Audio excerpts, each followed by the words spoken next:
Nah, sebelah sini mungkin. Oh iya. Itu anunya kursinya. Iya, nanti untuk saya. Ini punya anak dari pusat apa ini? Punya kita. Oh, punya ya kita ya.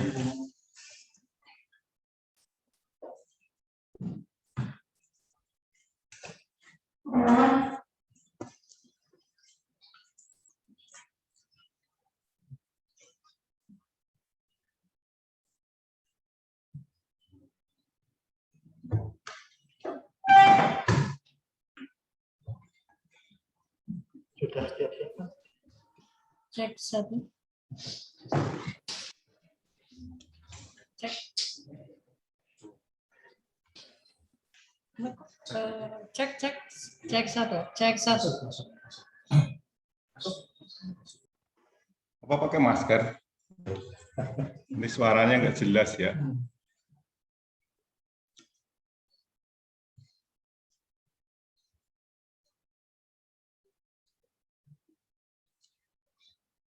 Kecapean nggak badannya kemarin sepeda sehat?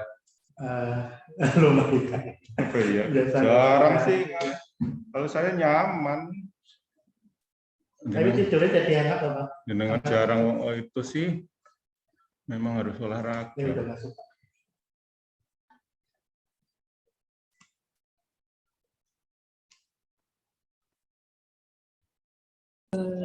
Cek suara ya, masuk ya Mas ya, coba dulu bisa.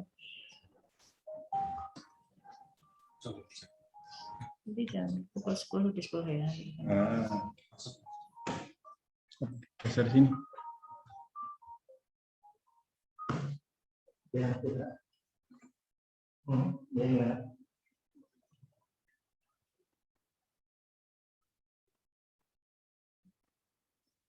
Kenapa? Oke. Ya sama Mas Heri. Ya. Oke. Ya.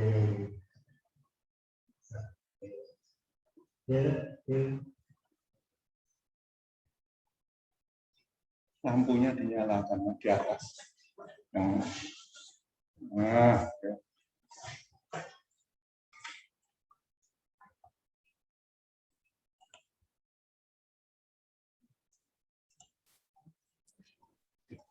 Ini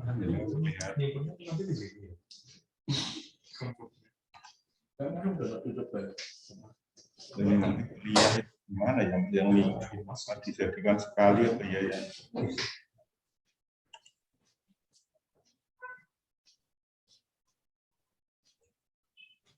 Ini hukum udah mulai kemarin ya, tanggal 6.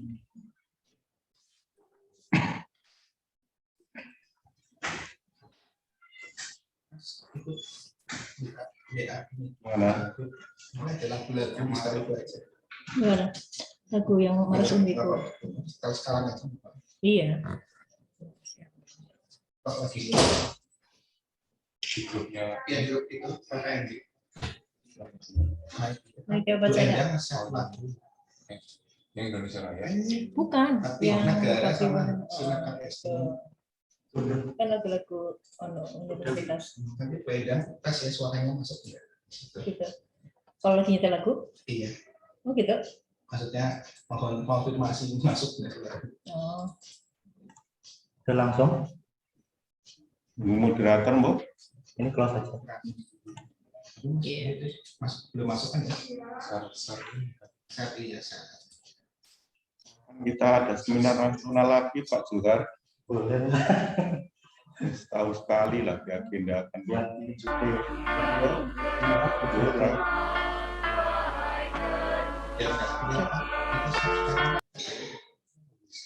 Nggak bisa ya? Bu Uri malah bisa ya.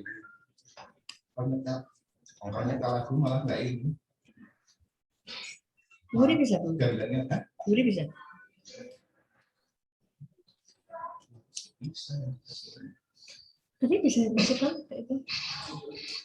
Bisa menyetel musik terus tapi bisa sound makeup gimana nih Mas? Bisa. Ya.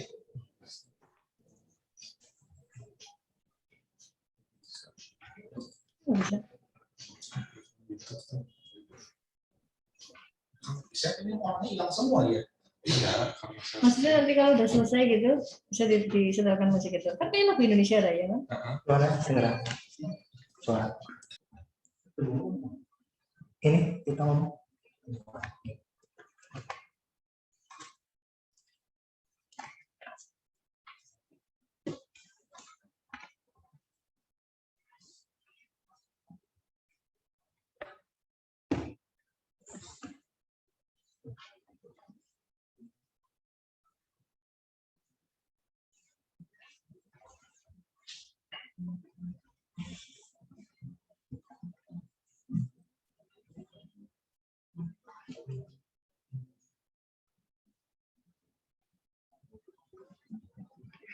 Kurang 5 menit. Makan dulu Pak. Tuh banyak banget. Siapa yang bawa pisang itu? Kayaknya bapur ada ya. Bapurnya kayaknya mungkin. Sejak pagi.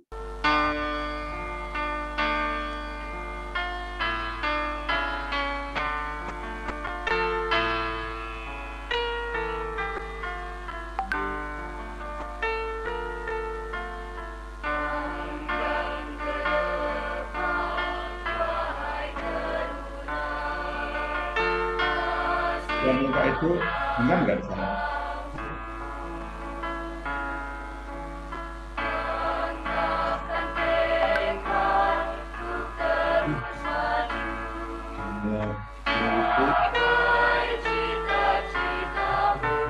Lihat, lihat apa?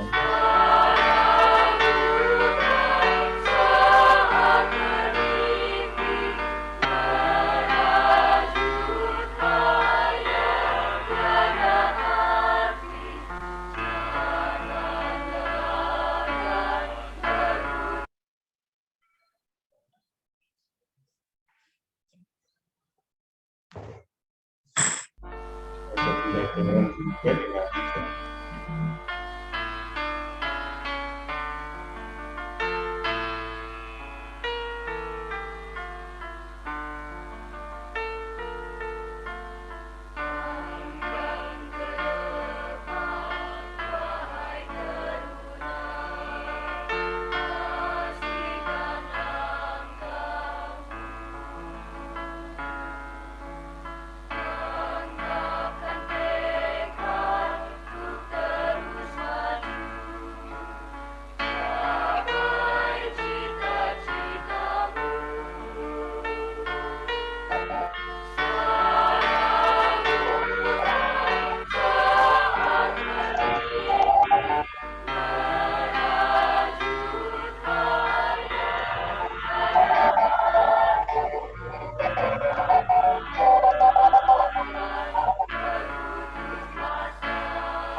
Kapan lagi desain karakter saya itu ya, materi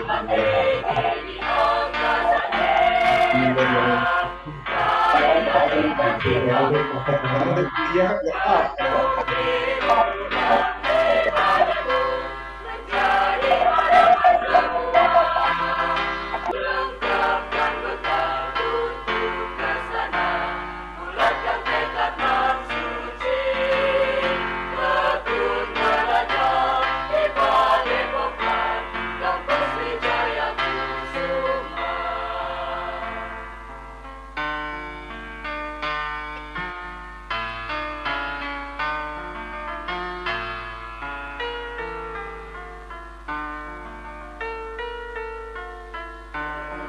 Jadi, dapur ngapun jauh nganggo sing edisit ya. Bang, ngambil yang ada yang kemarin dulu aja. Iya sih, sampai gua kan tutup banget. Ya.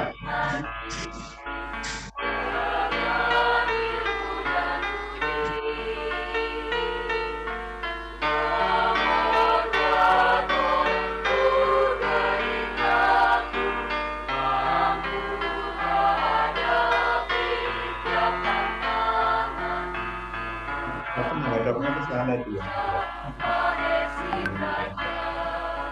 Berarti kata mahasiswa ya.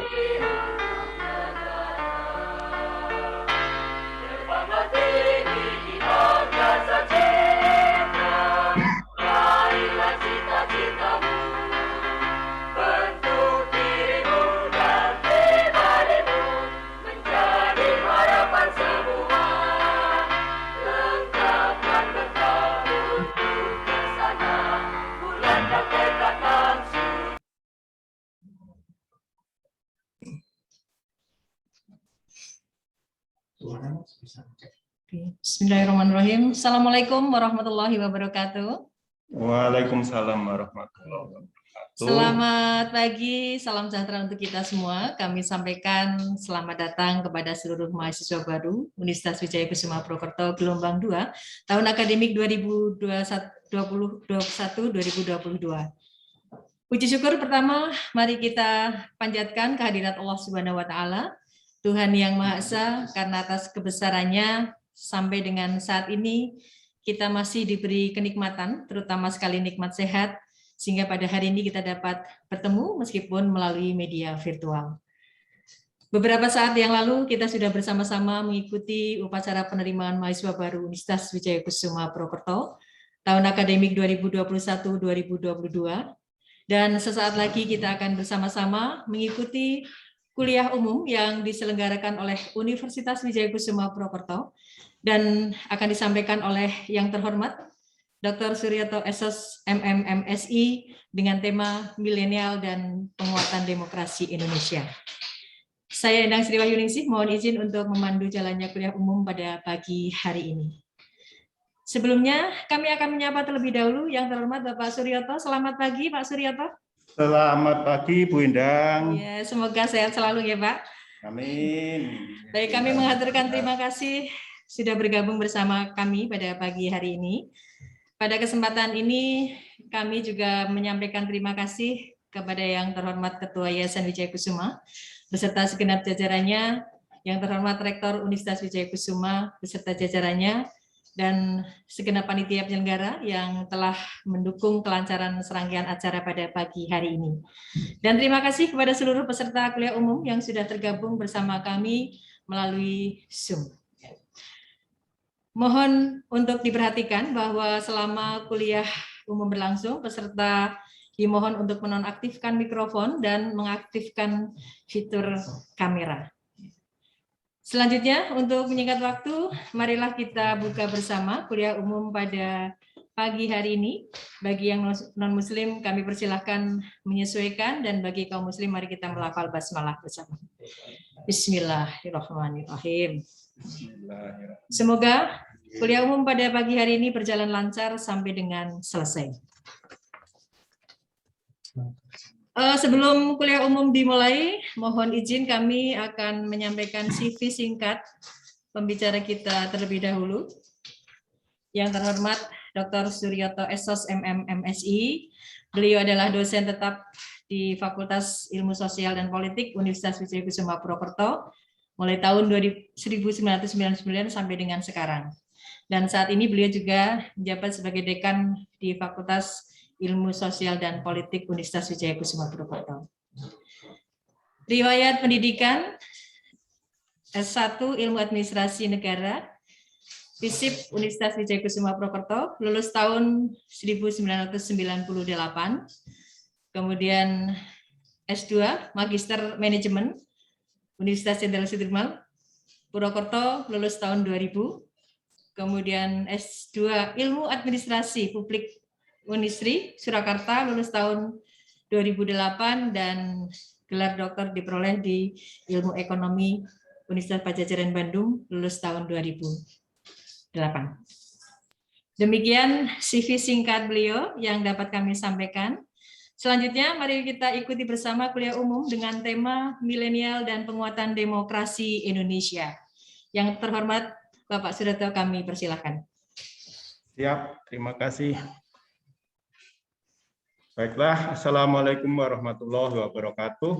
Waalaikumsalam warahmatullahi wabarakatuh. Selamat pagi dan salam sejahtera untuk kita semua, terutama kepada mahasiswa baru Universitas Wijaya Kusuma tahun 2021, tahun 2022 yang saya cintai dan saya banggakan. Oke, saya akan menyampaikan materi kuliah umum sesuai topik yang sudah disampaikan oleh moderator tadi, yaitu milenial dan penguatan demokrasi di Indonesia. Tentu judul ini punya latar belakang ya, saya mengambil judul ini karena kita tahu bahwa hampir 60% penduduk Indonesia ini adalah masuk dalam generasi milenial.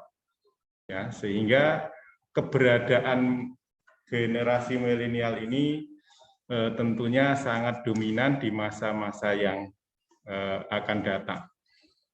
Namun demikian, ada beberapa hal yang perlu saya sampaikan.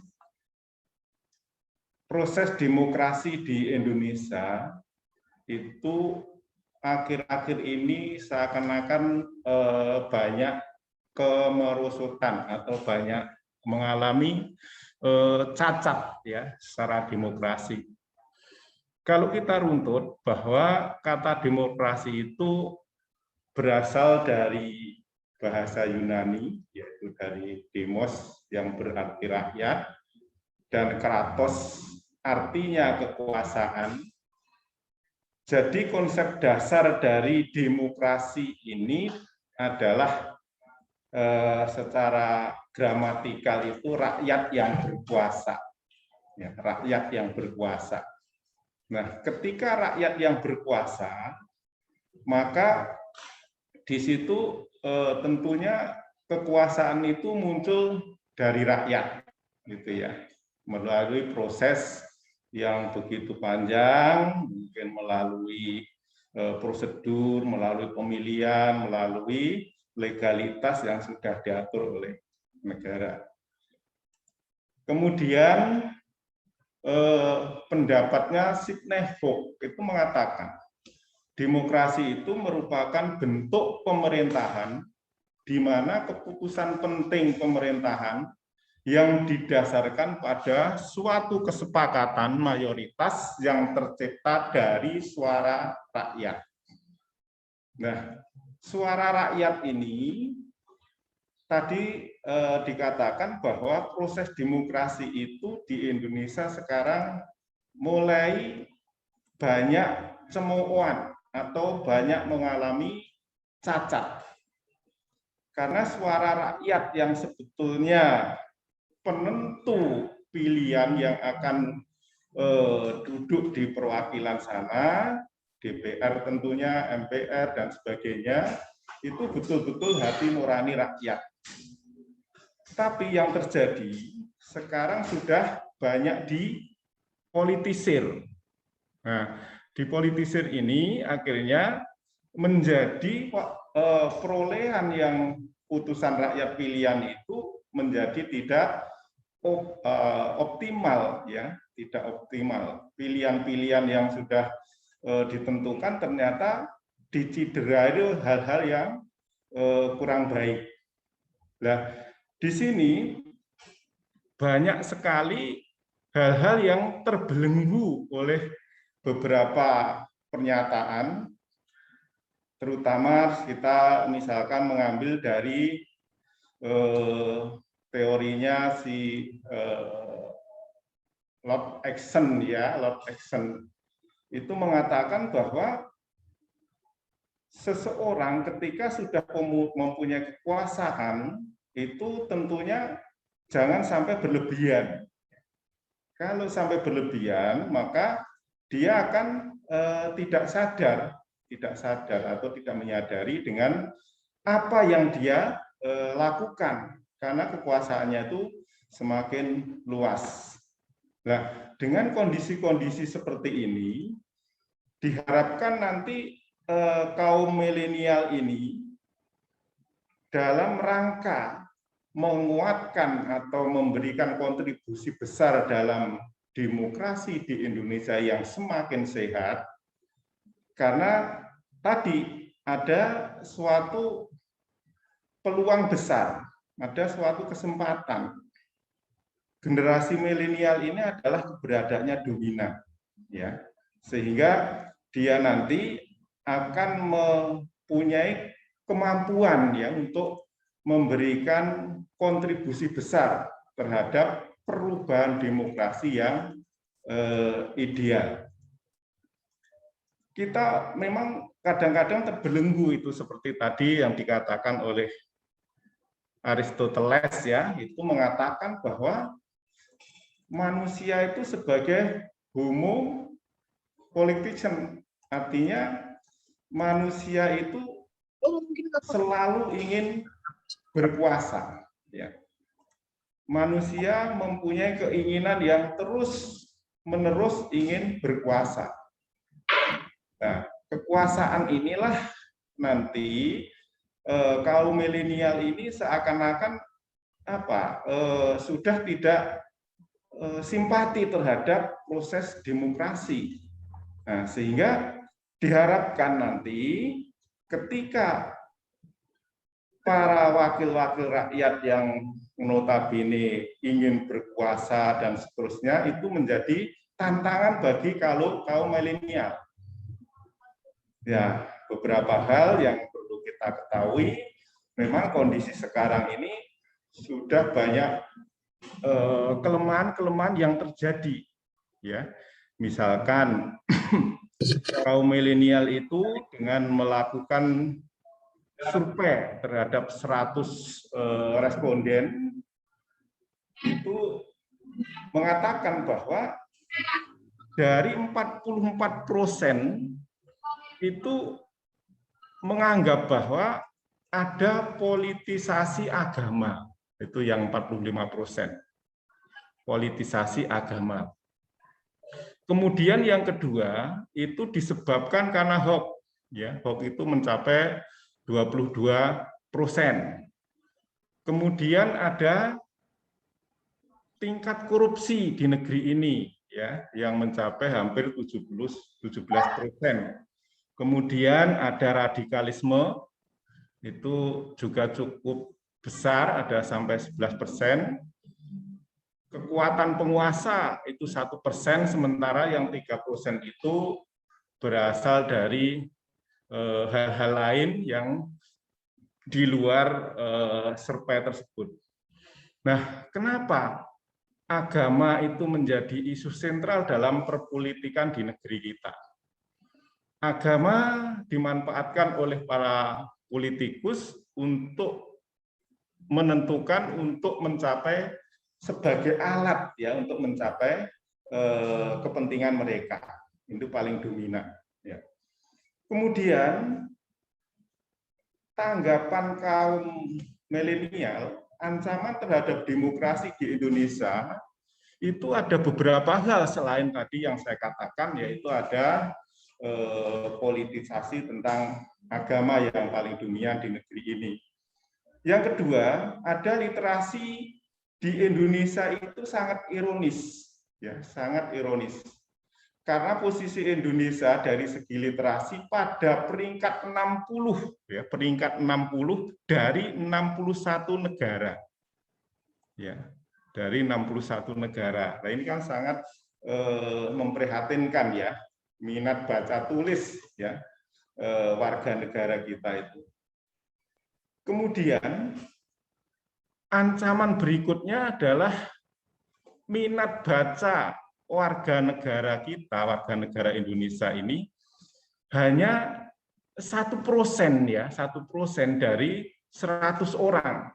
Artinya atau dari 1.000 orang. Artinya dari 1 orang itu mewakili 1.000 orang, gitu ya. Ini sangat memprihatinkan kembali ini. Kemudian yang ketiga, ancaman yang sangat menjadi ganjalan dalam penegakan demokrasi yang ideal di negara kita adalah ketidaktahuan menjalin komunikasi sosial di ruang nyata.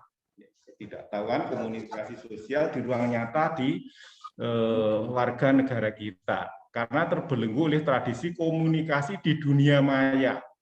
Ya. Semua orang, mulai anak-anak sampai usia udur katakanlah ya, itu sekarang asik bermain ponsel dan sebagainya, itu adalah tertarik atau berkecimpung di bidang-bidang dunia maya. Hal-hal yang real, yang nyata itu malah tidak menjadi daya tarik. Nah, dari hal-hal itu, ancaman-ancaman yang terjadi, maka ada juga ini pendapat yang menjadi belenggu kaum milenial itu ya, bahwa ada pernyataan yang disampaikan oleh Lord Acton, power tend to corrupt, ya. Power corrupt absolutely. Itu artinya tatkala kekuasaan yang ada dimiliki semakin besar, maka rasa moral Anda pun tanpa Anda sadari semakin tenggelam. Nah ini kaum milenial seakan-akan terbelenggu hal-hal seperti ini. Nah ini perlu saya sampaikan supaya generasi milenial itu bisa coba membuktikan bahwa generasi ini nanti tidak akan terjadi hal-hal yang disampaikan oleh Lord Acton ini. Ya, Lord Acton. Nah, ini banyak terjadi ya, karena hal-hal demikian itu kalau di negeri kita seperti kritik masukan yang sangat tajam terhadap wakil-wakil kita di pusat, di DPR, MPR itu ya, di sana itu sangat kuat dengan isu-isu yang paling dominan, yaitu isu tentang nepotisme, isu tentang dinasti, dan sebagainya. Nah, mereka ini seakan-akan terbelenggu oleh pernyataan Lord Acton ini. Mereka ingin melanggengkan posisinya. Nah, ini mudah-mudahan generasi milenial ini nanti bisa mengkanter hal-hal seperti itu. Ya, mengkanter. Artinya dengan memanfaatkan teknologi informasi yang canggih dan mahir, melakukan kontrol, sehingga di sana nanti akan muncul ya pemimpin-pemimpin masa depan yang menghindari dari pernyataan Lord Acton ini. Nah, dengan demikian, maka isu tentang nepotisme, kemudian dinasti itu nanti akan bisa disanggah oleh temuan-temuan para generasi. Nah, ini tanggapan dari wakil kita yang ada di Senayan, DPR RI, dengan kritikan yang seperti itu, ternyata di sana ya tidak ada tanggapan sekali. Bahkan ada 1-2 yang vokal mengatakan bahwa di negara maju pun terjadi seperti itu, ya. Contohnya di Amerika. Nah, dalam sejarah kita membaca itu ketika Presiden Bush berkuasa. Nah, menjelang lengsernya masa periodenya selesai, dia mencalonkan adik kandungnya, ya, Bush Junior, ternyata terpilih ya untuk periode menjabat presiden 4 tahun yang berikutnya. Nah, itu adalah ungkapan-ungkapan sebagai alasan pembenar yang memang hal-hal seperti itu ada di setiap negara. Maka dengan keberadaan kaum milenial, generasi milenial ini nanti kita berharap akan ada perubahan-perubahan yang berarti ya, atau mengkandaskan teori-teori yang muncul yang seperti saya ungkapkan tadi.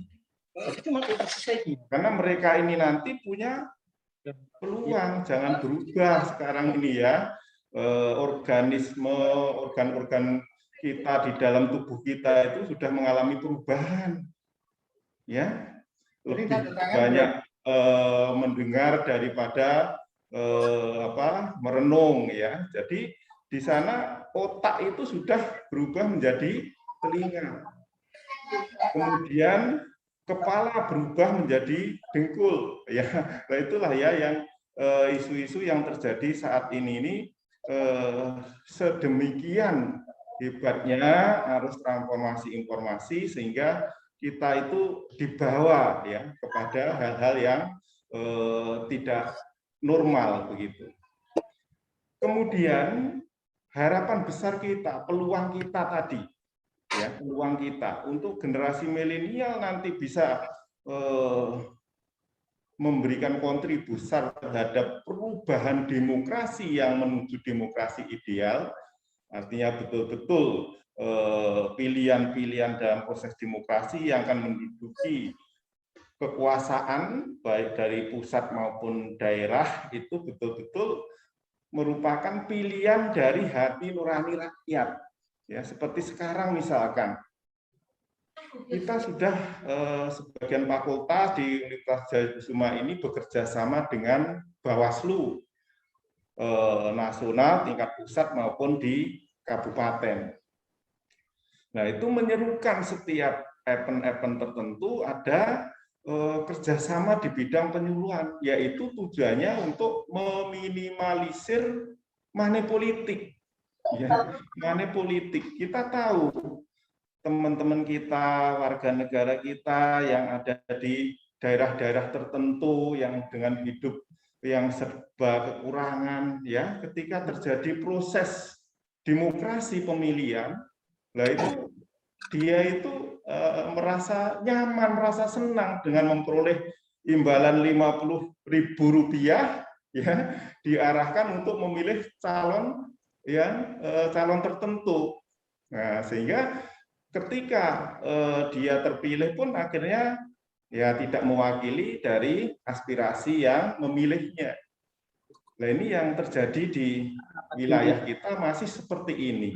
Nah, dengan adanya sekarang kerjasama dengan Bawaslu mengadakan penyuluhan di desa-desa terutama, ini adalah hal yang positif. Mudah-mudahan nanti apa yang disampaikan oleh Lord Action tadi yang dikutip oleh mantan Presiden Soeharto, yaitu dengan kita jangan menganut aliran 3 ta, ya.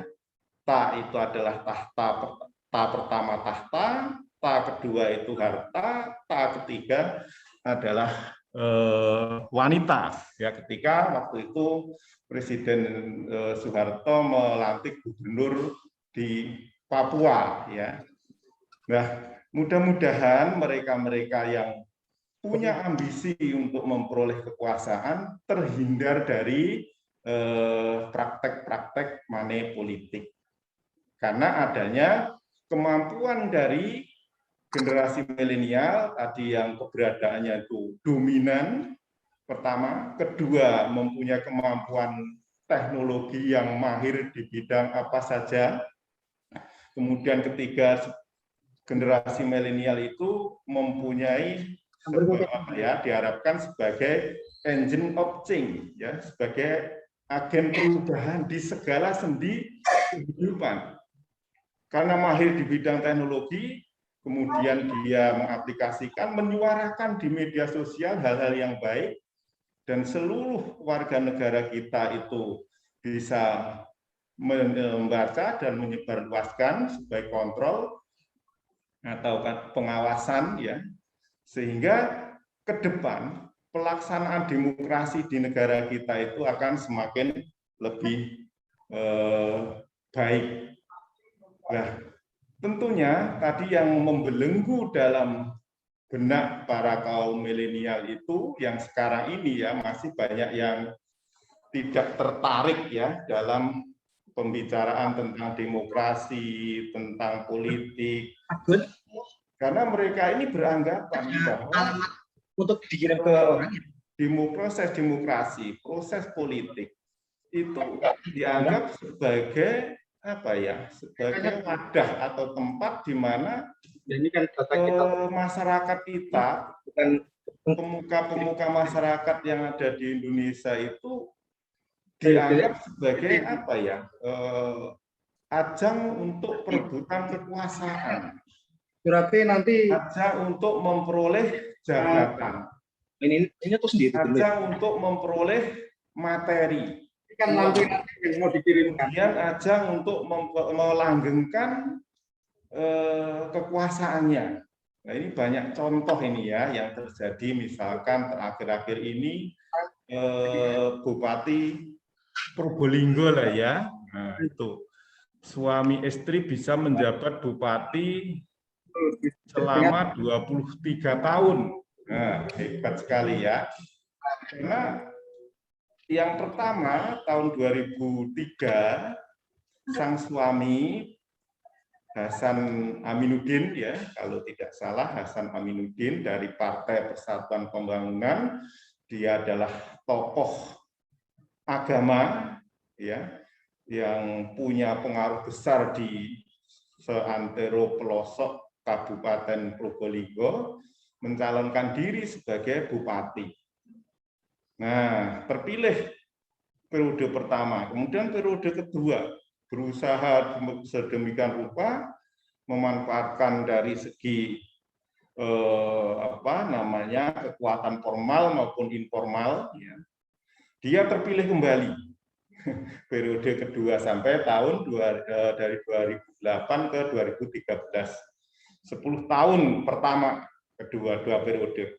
Lah, menjelang lengser, dia berasumsi supaya istrinya maju, ya, mencalonkan kembali sebagai bupati untuk periode pertama, ya, tahun 2013 sampai 2018.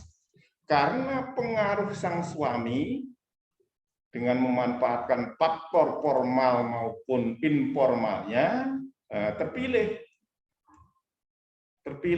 yaitu saudari Puput Tantriana Sari, ya, bupati termuda waktu itu, ya, usia 30 tahun. Nah, setelah selesai masa jabatan pertama, dia maju lagi untuk periode kedua, terpilih. Nah, terpilih kembali dengan berbagai daya upaya karena punya pengaruh sang suami, kemudian ditambah lagi oleh tokoh keberadaan di tokoh agama, pemuka agama, sehingga melenggang untuk jabatan kedua. Tapi gerak-geriknya untuk masuk ke ranah politik yang lebih besar lagi ternyata kedengaran di KPK, ya. Dia mengkoordinir calon kades, ya, hampir 250, ya, kades yang habis masa jabatannya. Nah, masing-masing calon itu sudah dijanjikan dengan membayar 20 juta pasti jadi. Nah, kita kalikan saja 20 kali 250 desa sudah berapa lah ini, ya, membawa beliau ke ranah demokrasi yang dianggap cacat tadi dari kaum milenial. Inilah contoh real yang terjadi di negeri kita. Misalkan ini adalah juga identik dengan kasusnya Ratu Atut, ya, mantan gubernur Banten, ya, Banten. Mungkin ada masih banyak lagi contoh-contoh proses demokrasi yang menghasilkan penguasa yang seperti itu. Nah, dengan adanya ini saya angkat pada kuliahmu ini, saya harapkan kaum milenial, generasi milenial ini secara cerdas, ya, secara cerdas nanti bisa memanfaatkan apa yang dimiliki, terutama teknologi, kemahiran teknologi dan sebagainya, nanti membawa, ya, perubahan yang sangat berarti, membawa penguatan demokrasi di Indonesia yang ideal, demokrasi yang sesuai harapan rakyat, demokrasi yang bisa mengaspirasikan seluruh kekuatan rakyat yang tendensinya itu ada 2 hal, yaitu demokrasi yang bisa memakmurkan seluruh rakyat Indonesia.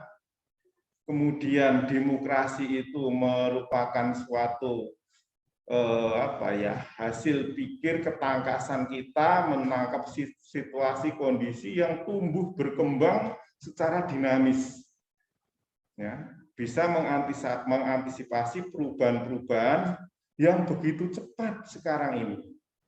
Ya, tujuan dari demokrasi ke depan seperti itu. Yang pertama, bisa memakmurkan seluruh rakyat di antero pelosok. Kemudian yang kedua, dengan cerdas atau dengan sigap tangkas bisa mengantisipasi perubahan-perubahan yang begitu cepat.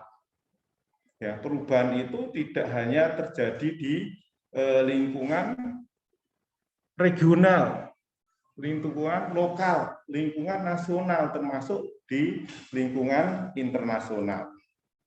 Nah, sehingga dengan kemampuan yang dimiliki oleh seluruh generasi milenial ini, kita berharap, ya, punya harapan besar di suatu saat nanti, di suatu hari nanti, kaum milenial ini akan memimpin dan membangun negara ini menjadi lebih baik.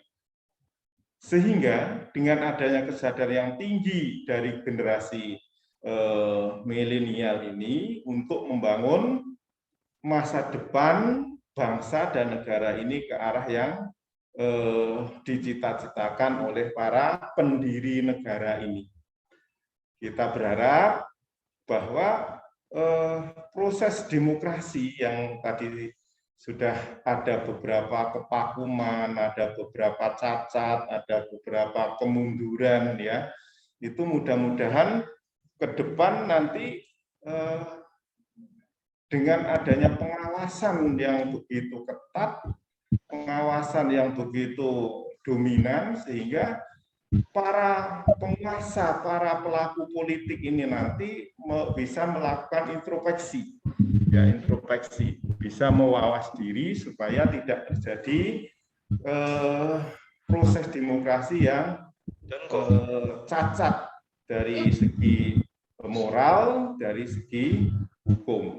Nah, dengan demikian kita berharap bahwa demokrasi di negara kita nanti ya kembali, ya, pada demokrasi yang diharapkan oleh bangsa ini, demokrasi yang ideal, ya, yang ideal. Artinya proses pemilihan itu ya merupakan atau hasil kaidah-kaidah moral, ya. Wakil-wakil rakyatnya yang betul-betul punya kompetensi, berkualitas, kemudian dipilih oleh rakyat dengan hati nurani rakyat yang murni, tanpa ada praktek-praktek yang menyimpang dari norma-norma moral dan norma sosial, sehingga diharapkan nanti rakyat ini merasa nyaman, gitu ya, merasa dilindungi, merasa diperhatikan ketika mereka-mereka yang dipilih itu, yang duduk mewakili mereka itu adalah betul-betul memperhatikan aspirasi mereka. Perlu kita ketahui, kita tambahkan sedikit, ya, itu proses oligarki. Proses oligarki itu yang berkembang di negara kita ini, ya, yang berkembang di negara saat ini. Bahwa negara kita di Indonesia saat ini adalah sistem kepartean, sistem pemerintahan kita itu adalah mengandung sistem koalisi, ya, koalisi. Karena tidak ada satu partai yang dominan, ya, yang bisa mengatur kehidupan berbangsa dan negara. Saya mengutip dari pendapatnya Aristoteles, ada siklus atau revolusi tentang siklus demokrasi di berbagai negara. Dan nanti kita bawa ke Indonesia. Siklus yang pertama, Aristoteles itu mengatakan bahwa di sana ada pemerintahan yang bersifat monarki. Monarki. Monarki itu dari kata mono dan archen, ya. Mono itu satu, archen itu adil.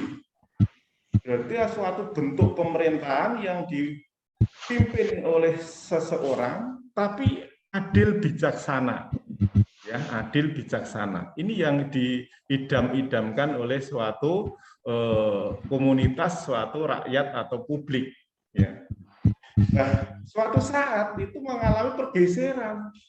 Ya, setiap negara tentunya mengalami perubahan, apakah perubahan itu secara evolusi atau secara revolusi.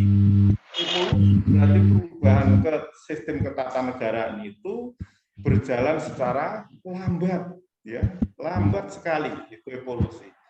Sementara revolusi itu perubahan yang terjadi cepat, ya.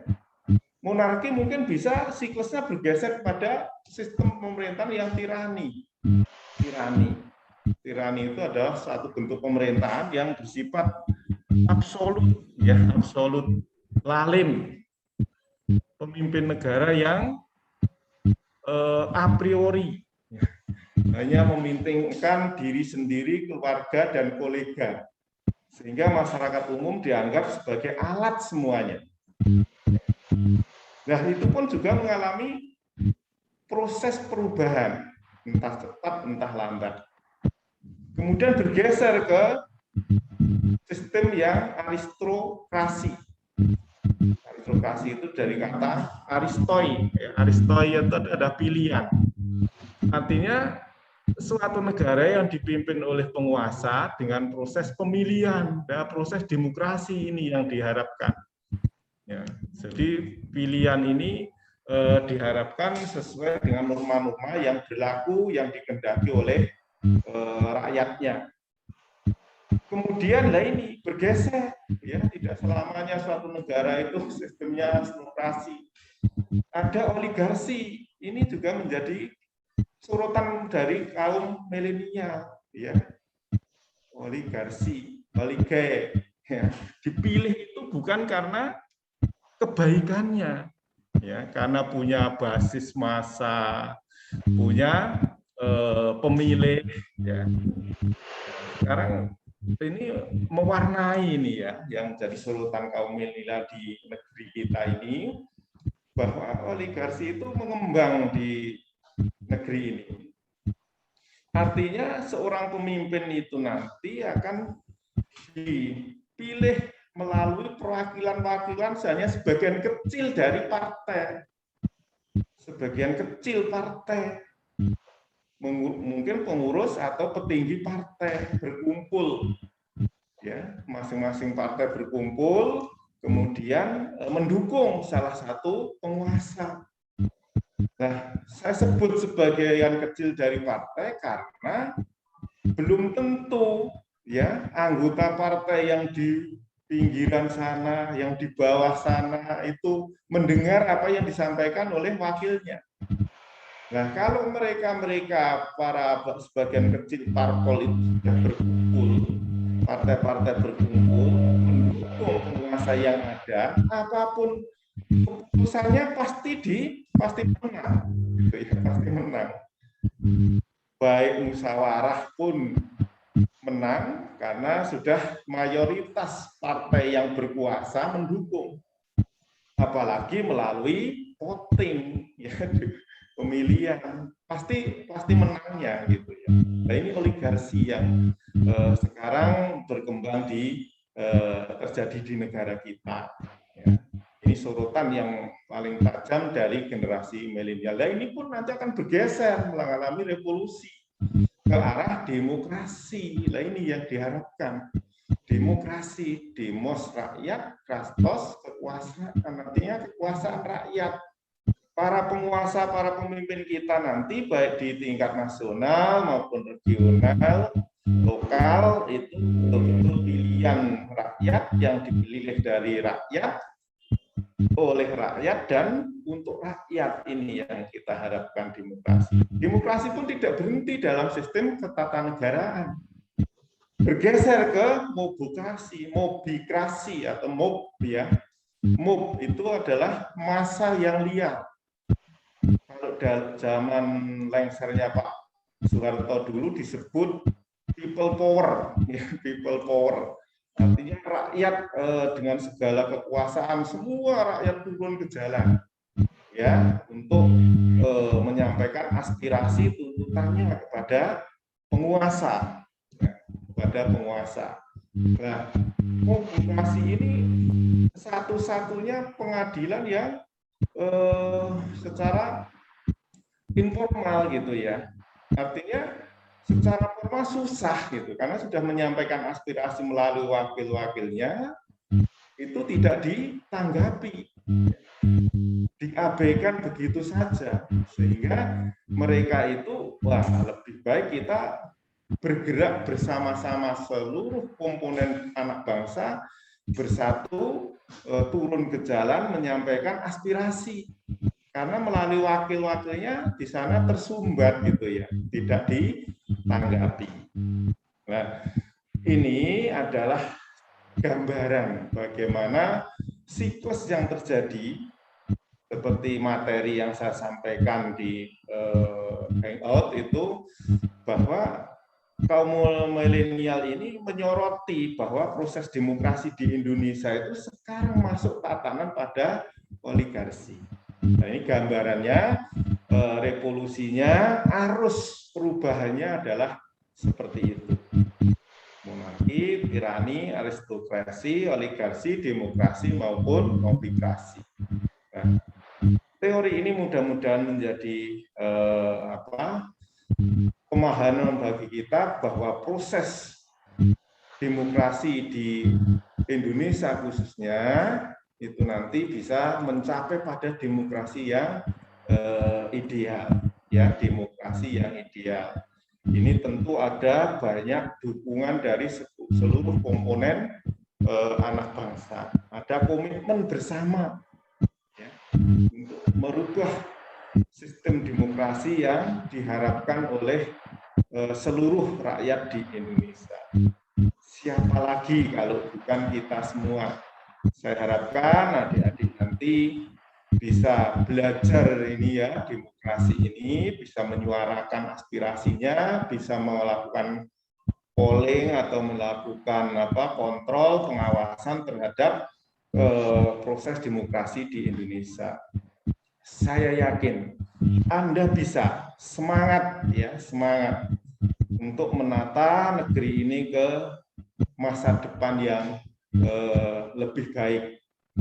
Dan saya yakin ya, karena generasi milenial ini saat ini menempati posisi yang sudah lebih besar ya, lebih besar, karena milenial ini ada beberapa pakar mengatakan bahwa kelahirannya itu dimulai sejak tahun 90-an ya. Coba kita bayangkan saja, 91 lahir sampai kelahiran tahun 2021, kalau di jumlah, di total mungkin jumlahnya mencapai hampir 60% dari total penduduk di Indonesia. Nah, kalau mungkin setahun, 2 tahun, 3 tahun yang akan datang, mungkin jumlahnya akan lebih besar. Suatu saat akan mendominasi.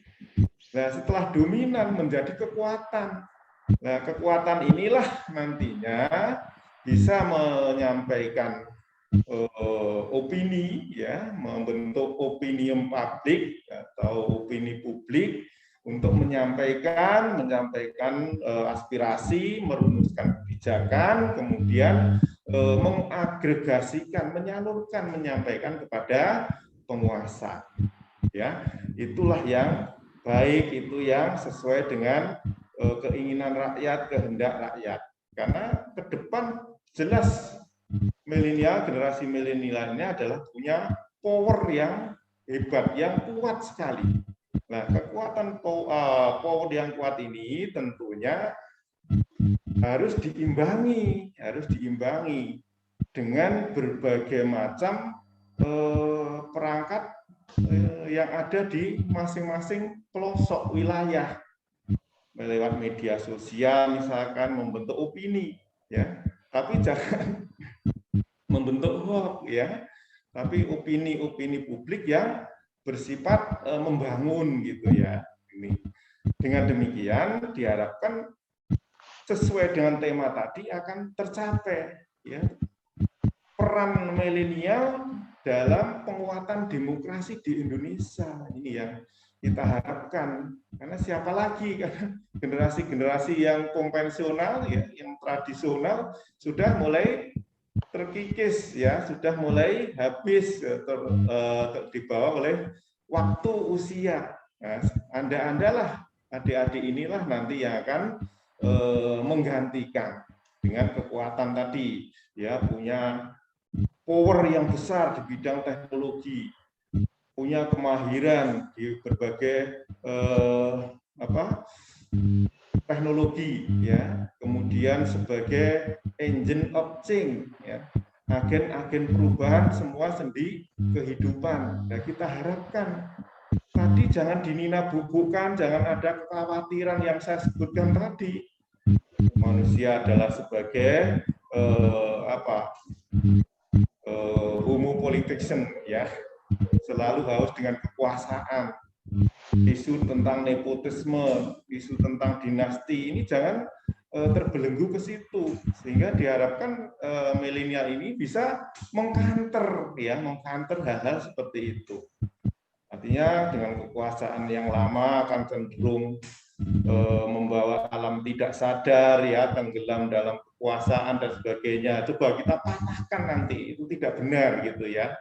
Tunjukkan kepada saudara semua, adik-adik semua, bahwa kita tidak terbelenggu oleh hal-hal yang teori-teori yang memang sudah ada, ya.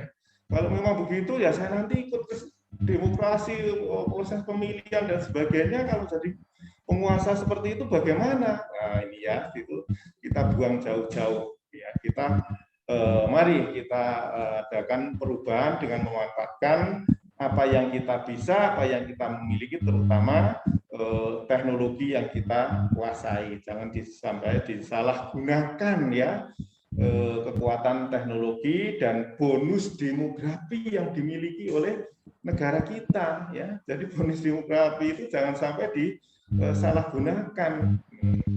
Ini adalah merupakan kekuatan, sumber kekuatan di negeri ini. Asal kita bisa mengelola dengan baik, ya. Itu mungkin yang bisa saya sampaikan pada kuliah umum ini. Kurang lebihnya mohon maaf. Ada hal-hal yang kurang berkenan. Ini waktu saya kembalikan kepada moderator. Kurang lebihnya mohon maaf. Sekian, wassalamualaikum warahmatullahi wabarakatuh. Waalaikumsalam warahmatullahi wabarakatuh. Baik, terima kasih kami haturkan kepada yang terhormat Dr. Suryoto SOS MMMSI yang telah menyampaikan kuliah umum pada pagi hari ini. Semoga dapat memberikan pemahaman yang baik bagi seluruh peserta kuliah umum pada pagi hari ini tentang disampaikan peran milenial sebagai agent of change dalam berbagai hal. Sehingga dengan kemampuan teknologi, generasi milenial mampu melakukan controlling, ya, terhadap jalannya demokrasi, sehingga mereka bisa mengetahui sejauh mana perkembangan demokrasi di negeri ini, juga mulai membuka ruang publik melalui media sosial, mulai menyuarakan peran penting kaum milenial dalam mewujudkan pelaksanaan demokrasi yang lebih baik. Sehingga diperlukan kesadaran oleh setiap individu untuk melakukan perubahan-perubahan yang ada di dalam masyarakat sekitar maupun di dunia politik serta yang lainnya. Dengan adanya kesadaran yang tinggi dari generasi milenial, ini diharapkan mampu membangun masa depan bangsa. Baik, terima kasih Bapak Suryoto atas kuliah umum yang sudah disampaikan. Dan sekali lagi kami sampaikan selamat kepada seluruh mahasiswa baru atas diterimanya saudara-saudara semua di Universitas Wijayakusuma Purwokerto. Selamat bergabung, selamat belajar di kampus Universitas Wijayakusuma Purwokerto yang sama-sama kita banggakan. Dan pada kesempatan ini perlu kami informasikan bahwa Universitas Wijayakusuma Purwokerto menerima mahasiswa baru melalui program penerimaan mahasiswa baru dengan menggunakan jalur reguler, baik offline maupun online. Selain itu juga melalui jalur KIPKA, itu Kartu Indonesia Pintar Kuliah. Baik, dengan demikian selesailah sudah seluruh rangkaian acara pada pagi hari ini. Kami yang bertugas memandu acara pada pagi hari ini sekali lagi mengucapkan terima kasih dan mohon maaf apabila di dalam kami memandu terdapat banyak kekurangan dan kekeliruan. Selanjutnya, mari kita berikan aplaus untuk seluruh mahasiswa baru Universitas Wijayakusuma Purwokerto. Sukses untuk semuanya. Semoga Universitas Wijayakusuma semakin maju. Jayalah Universitas Wijayakusuma. Saya Endang Sri Wahyuningsih, mohon izin undur diri. Selamat siang semuanya. Salam sehat penuh berkah. Sampai berjumpa lagi di agenda selanjutnya. Akhir kata wabillahi taufiq wal hidayah. Wassalamualaikum warahmatullahi wabarakatuh. Waalaikumsalam. Waalaikumsalam. Pak Suryoto. Terima kasih sekali lagi Pak Suryoto. Ya, karena itu Selesai ya Bu. apa itu? Untuk SPP sudah disampaikan. Mungkin kami perlu informasikan juga untuk mahasiswa di Fakultas Ekonomika dan Bisnis nanti setelah kuliah umum selesai, supaya bergabung dengan Fakultas Ekonomika dan Bisnis. Link sudah disampaikan oleh host ya di kolom chat. Nanti bisa lihat di kolom chat. Terima kasih.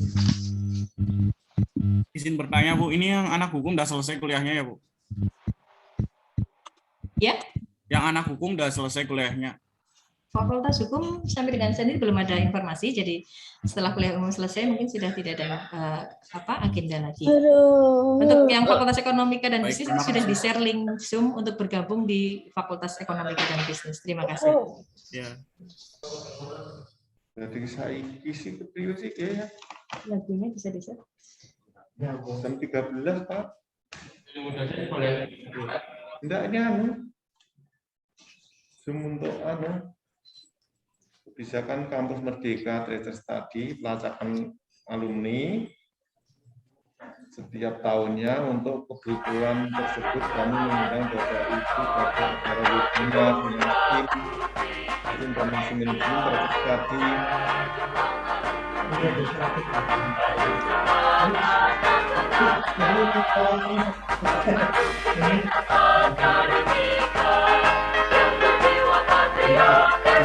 Itu dulu